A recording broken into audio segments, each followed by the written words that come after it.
Par rapport à vos questions, nous avons choisi les responsables des différentes structures, nous avons choisi les chefs de quartier ciblés par rapport au conflit de la Casamance. Il y a des zones qui ont été vraiment touchées. Quand nous prenons Mandina Mankaï, quand nous prenons Diaby, quand nous prenons Yoff, par rapport au déplacement de la population lors du conflit, nous avons eu à choisir ces chefs de quartier et les chefs de quartier de Tilène qui constituent l'un des sages des chefs de quartier de Ziguinchor, puis les responsables de presque tous les mouvements pour venir assister à cet atelier de 3 jours de formation sur la gestion et la prévention non violente des conflits. Pourquoi donc ce thème? Parce que nous sommes plus de 30 ans d'années de guerre, c'est trop.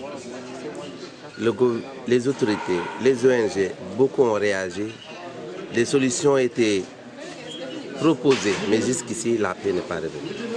Et le comité, le projet dynamique de paix en Casamance l'a compris en disant pourquoi jusqu'ici la paix ne peut pas revenir à Ziguinchor. En Casamance, excusez-moi. On s'est dit que peut-être que la jeunesse n'a pas été trop impliquée. Et pourtant, la véritable victime, c'est la couche jeune. C'est la jeunesse qui est dans le maquis. C'est la jeunesse qui est dans l'armée.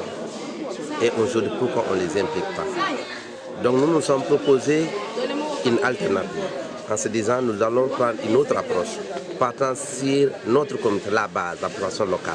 C'est ainsi qu'on a choisi ces jeunes à qui nous espérons les outiller si c'est technique et la communication non violente. Parce que nous pensons que bâtir la paix, c'est partir se fonde maintenant sur la jeunesse.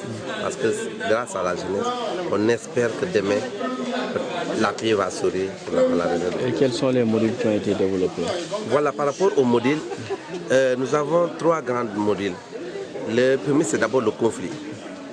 Le conflit, en fait, nous l'avons posé comme un modèle en disant il faut que les gens sachent qu'est-ce que le conflit, quels sont les différents types de conflits.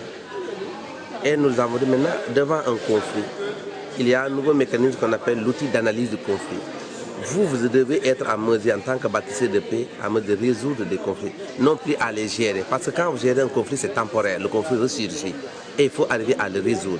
Donc nous sommes là pour vous outiller sur les outils d'analyse du conflit qu'il faut d'abord analyser avant de trouver dans ces différents angles, avant de l'aborder. Après cela, nous sommes dit, il y a un thème, parce que nous voulons en faire des médiateurs. Les bâtisseurs de paix, on a dit qu'il faut les entretenir sur la médiation et la négociation. Parce que quand un conflit arrive à un tel niveau, s'il n'est pas bien géré, ça peut dégénérer en violence. Ou bien arriver jusqu'au procès ou à l'arbitrage. Nous ne voulons pas que nos conflits arrivent chez les juges. Nous voulons que la population puisse résoudre les conflits eux-mêmes dans leurs différentes localités.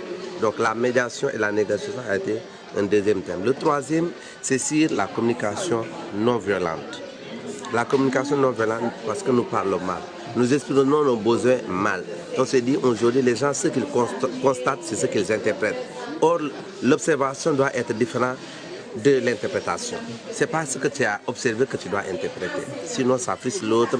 Déjà, la communication est coupée et on veut que les gens soient des frères et des sœurs. Donc, il faut les préparer à tenir une communication non violente. Au-delà de la communication non violente, nous nous sommes dit qu'il faut les entretenir sur comment organiser une causerie, comment organiser un entretien. Voilà les différents thèmes que nous avons eu à partager pendant ces 3 jours d'atelier ici à Ziguinchor.